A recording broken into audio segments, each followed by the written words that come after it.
আপনাদের পৌষ সংক্রান্তি কেমন কাটলো অবশ্যই কমেন্টে জানাতে কিন্তু ভুলবেন না। পৌষ সংক্রান্তি বলে কথা, আর বাঙালি বাড়িতে পিঠে না হয় তাই কখনো হয়?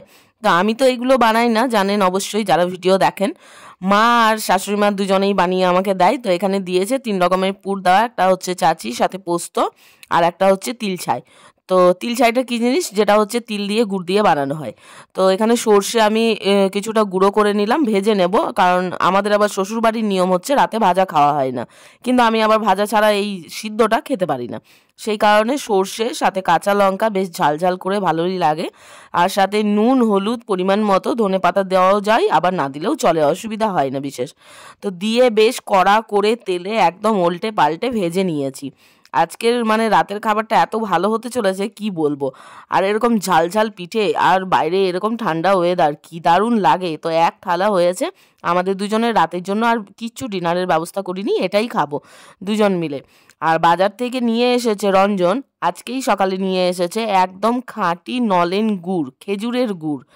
এতটা টেস্টি কি বলবো, এখনো টেস্ট করিনি অবশ্যই, আর ভিডিওটা যখন এডিট করছি তখন তো টেস্ট করেই নিয়েছি।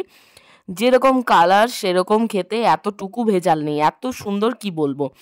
তো এই গুড়টাই ঢেলে নিচ্ছি, আজকে ট্রাই করব প্রথম।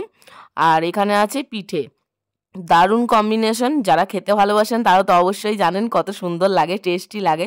বছরে এই একটা সময়ই থাকে, সরস্বতী পুজোর আগে পর্যন্ত এই 1 মাসই খেয়ে নিতে পারবো। যত রকমের পিঠে পুলি আছে, দুধ পিঠে থেকে শুরু করে সমস্তটা। তো আমি দেখুন খাচ্ছি, দারুণ লাগছে। রঞ্জন ট্রাই করবে, আমি ভিডিও বানাচ্ছি, যেহেতু ভিডিও বানালে এই একটা প্রবলেম হয়, একটু সমস্ত কিছু অ্যাডজাস্ট করতে হয়, ভিডিও করব সেই কারণে। দুজনে একসাথেই খাবো, আর একটা থালার মধ্যেই নিয়ে নিয়েছি। শীতকালের দিন তো বেশি বাসন এঁটো করলে সেটা মাসেরই ধুতে প্রবলেম হবে। তো যাই হোক, এখানে দেখুন খাচ্ছি, দারুণ টেস্ট। আপনারা কে কে পিঠে পুলি খাচ্ছেন এখন এই সময়ে অবশ্যই কমেন্টে জানাবেন। হ্যাঁ, তবে মিষ্টির কথা একটু খেয়াল রেখে খাবেন, সুগার বেড়ে গেলে তখন তার কমতে চাইবে না। তবে গুড়টা খেতে পারেন, যদি খাঁটি গুড় হয়, চিনি ভেজাল না থাকে, তাহলে অবশ্যই খাওয়া যেতে পারে। আর এরকমভাবে ডুবিয়ে তারপর এটা মুখে দেওয়ার পর আর সাথে ঝাল আছে দেখুন, এটা চাচির পুর পিঠে, একটা হচ্ছে পোস্ত, আর একটা হচ্ছে তিল ছাই। তো কেমন লাগলো ভিডিওটা অবশ্যই কমেন্টে জানাবেন। আজকের মতো এখানেই রাখছি, দেখা হচ্ছে আবার খুব তাড়াতাড়ি একটা নতুন মিনি ব্লগের সাথে।